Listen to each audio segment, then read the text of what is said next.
A mother is worried about her teen daughter who she says was sexually abused while in the state's care. Meanwhile, emails now show several people were aware of some of the claims, but no one asked any further questions. Reporter Natalia Martinez went through hundreds and hundreds of pages to find the new information in her latest investigation.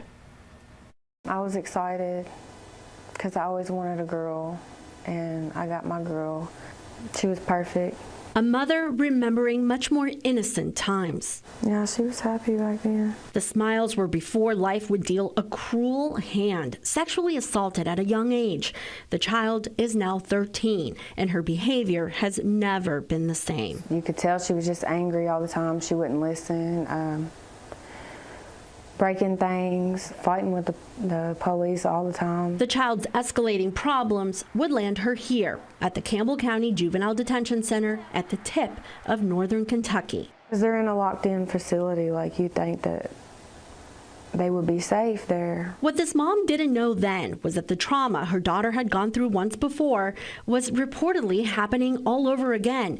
Accusations against corrections officer Neil Mormon, as we uncovered through a series of open records requests. He would take some of the girls into a closet. That he's kissed her, though, is what she did tell me, and I pray to God that that's all that's happened. Internal documents described Mormon as having sexual relationships with teens in the state's care, with specific allegations. I think the state handled the allegations very poorly, obviously.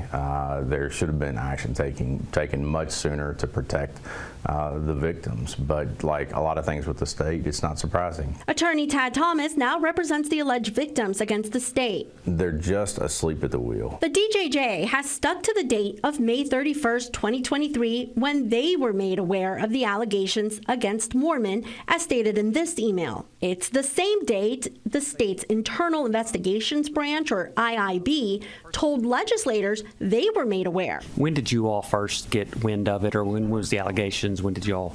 Our first hotline call was May the 31st. But some of the allegations against Mormon had been circulating among the facility supervisors 2 weeks before.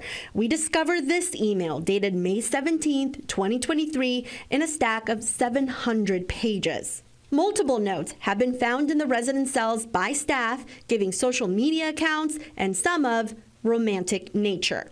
Notice 19 DJJ employees, including several supervisors, were on that email. 2 days later, on May 19th, one of those employees writes to the head doctor, James Van Buren, and head nurse, Debbie Curry, pushing for the issue to be addressed with more specifics about the kind of alleged sexual misconduct claims. Notes are from staff and romantic in nature. She witnessed a staff lean in and heard him making kissing noises to one resident youth. Dr. Van Buren does forward the emails up the chain to Tim Corder, the department's ombudsman, that same day, making sure he and IIB knew of the claims. He asks, is there a way to check if a report was made, or do I need to contact them directly? We were not given any additional emails answering his question as part of our open records request. The cabinet told us Corder did forward the information to IIB. Quote, however, no one provided IIB with specific information until Tara Beth Sweetland, another supervisor, returned from leave. That was on May 31st. Here's what the state said in an October legislative hearing. It wasn't being reported by anybody in writing. Once we got that information in writing, we took steps to make those changes. Does the law require that it's reported in writing? Not in writing, no. The law just requires reporting. It's spin. As a lawyer, I could say it's lawyer speak. It's, hey, if I say it wasn't reported in writing, well, it may not have been, but that doesn't mean they didn't receive the report. So the statement is technically true while leaving out a lot of important information. During that same hearing, the Justice Cabinet Secretary, Carrie Harvey, provided the numbers of sexual allegations made by teens in DJJ custody against staff. Historical context may be helpful here. Since 2015, there have been 55 such accusations, Harvey said. Only 6 were substantiated.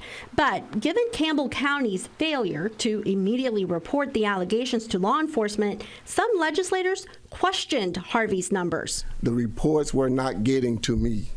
Once the reports got to me, I took steps to rectify. And that was the point of my question. The Yes. reports were not getting to you. I can only fix what I know about. This mother will have to pick up the pieces to help her child the best way she knows how. What kind of an impact do you think that's had on her?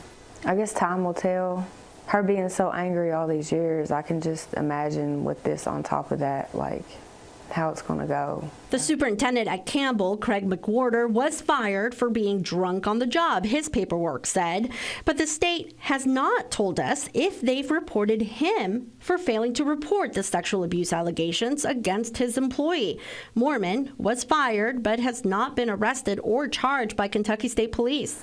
The system's failed her, so Do you feel like it's failed her again? yeah, I do. How much do you love her? Oh, with all my heart. I'm just going to love her through all of this, really. I just really hope justice is served. Mormon's attorney declined to comment. Kentucky State Police case is still open.